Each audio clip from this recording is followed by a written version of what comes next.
Growing up, I had dreams and aspirations, but always felt like the kid that didn't fit in. For the most part, I wasn't a bad kid, but when I made the transition into adulthood, I turned to the streets for guidance. This led to getting locked up in juvenile hall, doing time in CYA, and eventually a 120-month sentence in federal prison. I had a lot of time to think and reflect during my federal sentence, so I share with you what I learned, hoping I can positively influence someone else's life with Prison Talk.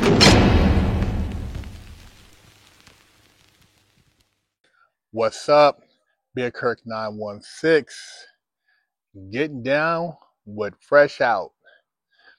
And I wanted to share something I was thinking about with our audience. And it's not a racial thing, but it's a cultural thing. I want to ask the black culture, when are you going to get tired of killing niggas? When are you going to get tired of seeing another person that looks like you and entertaining the thought of taking their life?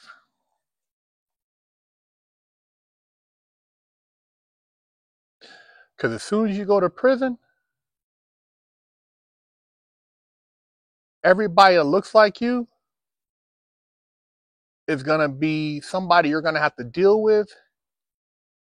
And you're going to need those people to watch your back in there so you don't get your wig split by somebody from another race. And one of the reasons why other cultures look at black culture the way they do is because they assume we don't give a F about each other.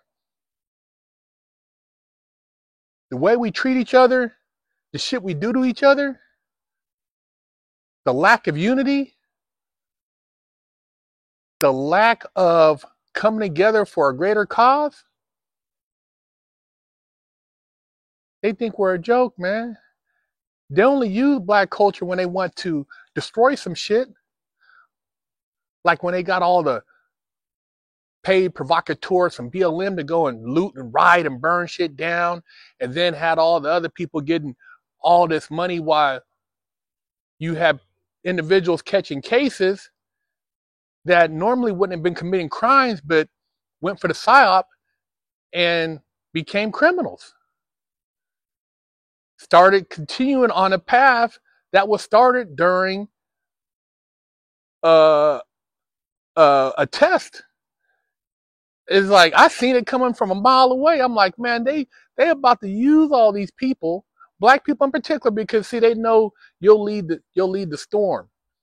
You'll storm the gates. You'll take all the wave of all the heat, just like D-Day. You'll run right up to the front, and then everybody else will be there watching, and you'll get nothing in return. They keep playing you guys, and the biggest play is the self-destruction of each other and the lack of brotherhood, the lack of accountability in the black community among each other. And people say, why are you always talking about, what about them? I'm like, talking about them because I'm not white, I'm not Mexican, I'm not Asian, I'm not German, I'm not French. I'm talking about black people. And no, we're not all the same. But if we want to elevate economically and socially, we have to point out these things so that when others look and see, maybe they'll check the ones who don't know, like, hey, man, you shouldn't be doing that. Hey, you don't need to be stealing that. Or, blah, blah, blah. You can do better than that. I've heard people say, well, why don't you go steal from the white people? What is that going to do? You're going to steal from them, steal from everywhere, then what, you're just a stealer?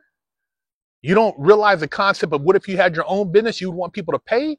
I mean, that's just an ignorant concept on top of each other. I mean, at some point, you got to earn your keep, man, and you want to have people respect you, so therefore you want your community to be safe.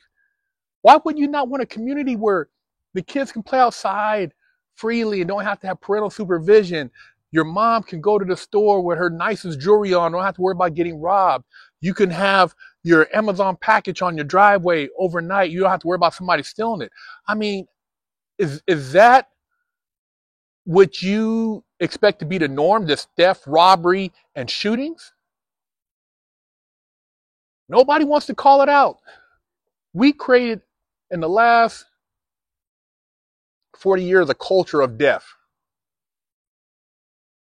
We got all these black gangs that initially were established as revolutionary movements, but lo and behold, were basically funded socialist movements. And then, yeah, we had them flood our neighborhoods with drugs because they seen the unity and they was like, we can't have this. And then we had a music movement, hip hop, which used to be breaking, dancing, and you still have some of that, but it was no violence. And then it went from peace God, peace king, yo son, to F you, nigga, what up, blood, what up, cuz? And immediately tension. We went from a loving, embracing musical culture to a culture of promoting, I'm gonna rap about this and I'm gonna go shoot this dude, or I'm gonna go to the cemetery and disrespect this guy's dead homie. I'm gonna go over here and shoot up a party. I mean, when you think about the emotional lack of consideration and all that, just I'm gonna go shoot it up, and then you're sitting there, you got 4 or 5 attempted murders and a murder, and then you're looking real stupid. Like, why? What was the point? Yeah, you had a gun. Everybody has. It's like, having a thing between your legs. Oh yeah, all the guys got one. When you go to prison, you're gonna show everybody. You're gonna be sitting there butt naked. Everybody gonna look at you wee wee. So what, you want to show off the gun and act like everybody can get a gun. You can go legally get one if you got a license, but you want to show like you're tough, so you want to shoot up there. And I'm telling you, because I've been there. I've been that young kid who was scared, who got jumped, who, oh man, what if I go get one of these guns? And then if somebody, I could pop these, but I'm not thinking I'll pop them, then what? I'll pop them and go do 20 years? You're going to pop somebody and go do 20 something years, man, wait for parole and miss having kids. I don't have no kids, no grandkids.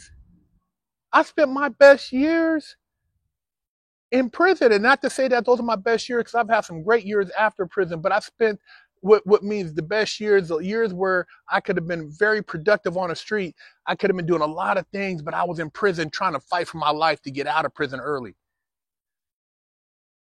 But black culture, we got to turn it around.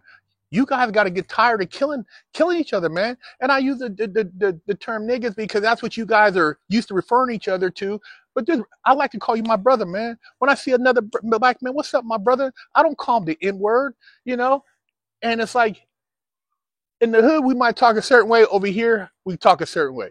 So I can talk either way, but I'm just telling you that I have love for all y'all out there, but you have to show other people, other cultures, that we love each other, and then they'll treat you differently. That's why you don't see them acting all wild and out in the Korean neighborhoods. You don't see them in the Indian neighborhoods. You don't see them in the Vietnamese neighborhoods. You go to Little Armenia. The Armenians is living. You see the Russian neighborhood. Everybody, yeah, there's still stuff going on, but they don't shit in their front yard. A great analogy. Imagine having a Rolls Royce Cullinan, right? And you pull up next to it and you see it has a bunch of bird poop on it. It looks like it's been keyed. The rim's got road rash on it. It's got water spots. It's look like it's been scraped.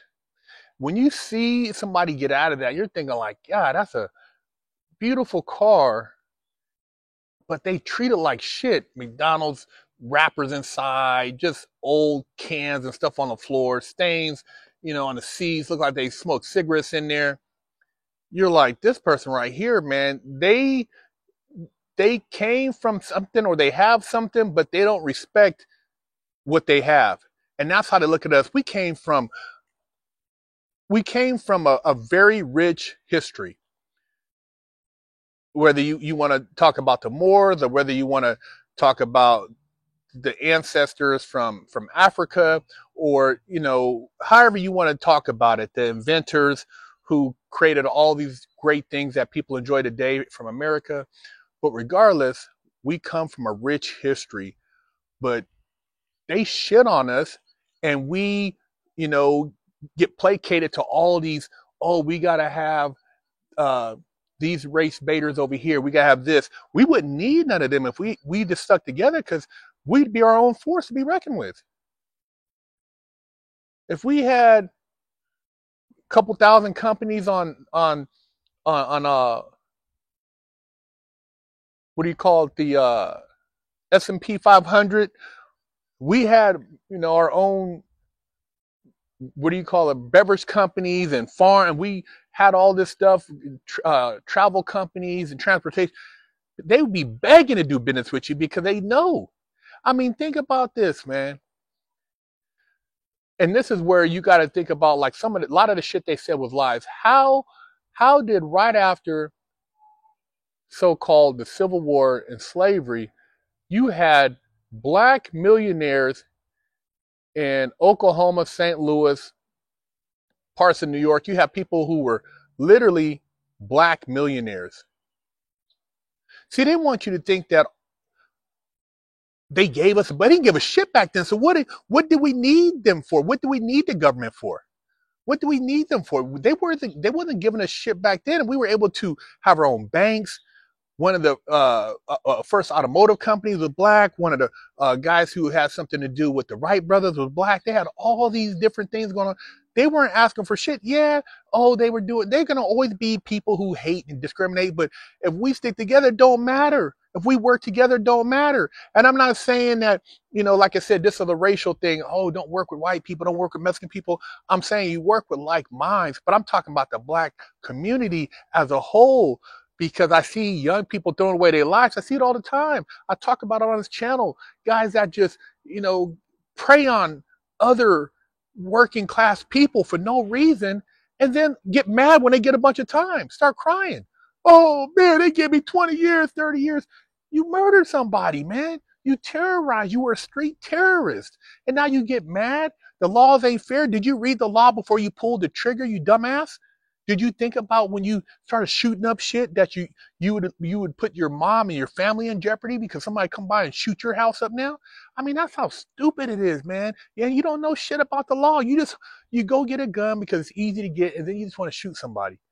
You're beefing with this dude. You're doing this over here, and nowadays, man, with the smartphone, with all these opportunities, man, why would you even want to entertain that dumbass shit, man?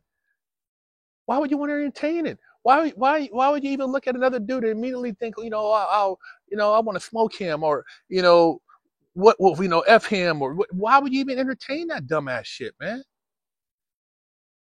And it's even more ignorant when you see some of these rappers. Oh, I'm a real Crip. I'm a real blood. I'm like, dude, you're 40, 50 some years old. What are you talking about, bro?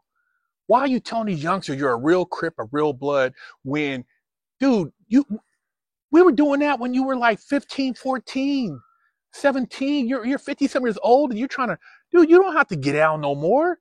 You're not in a high school where you're going to games in another school and you're fighting, somebody in the basketball arena, or you're fighting over. You mean all that stupid shit? You're beyond. What are you talking about?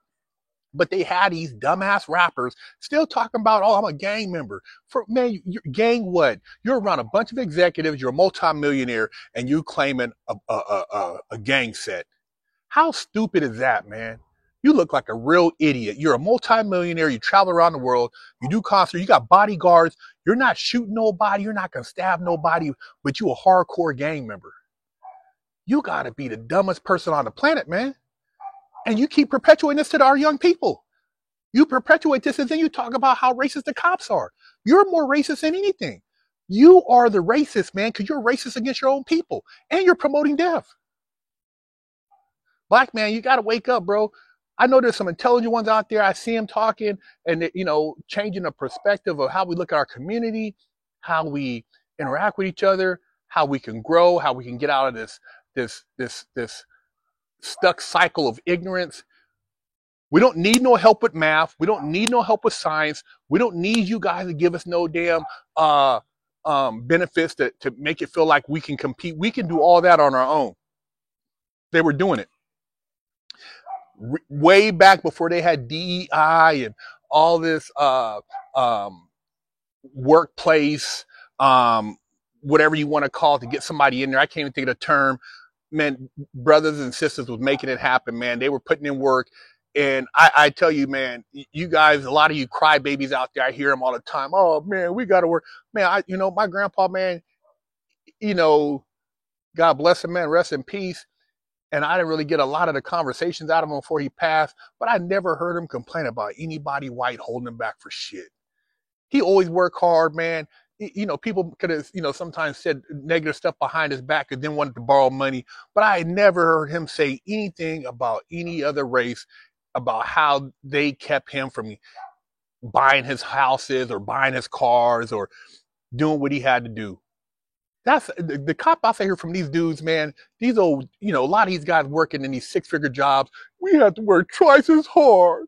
Yeah, man. Look at him. He has all the medals he has. Now, so what? Keep getting them. So what? So what, man? You got twice the medals. So what? We know what it is, but if we stick together, we can prosper. It doesn't matter what they do over there. Quit your crying, man. Niggas stop killing each other. Big Herc 916.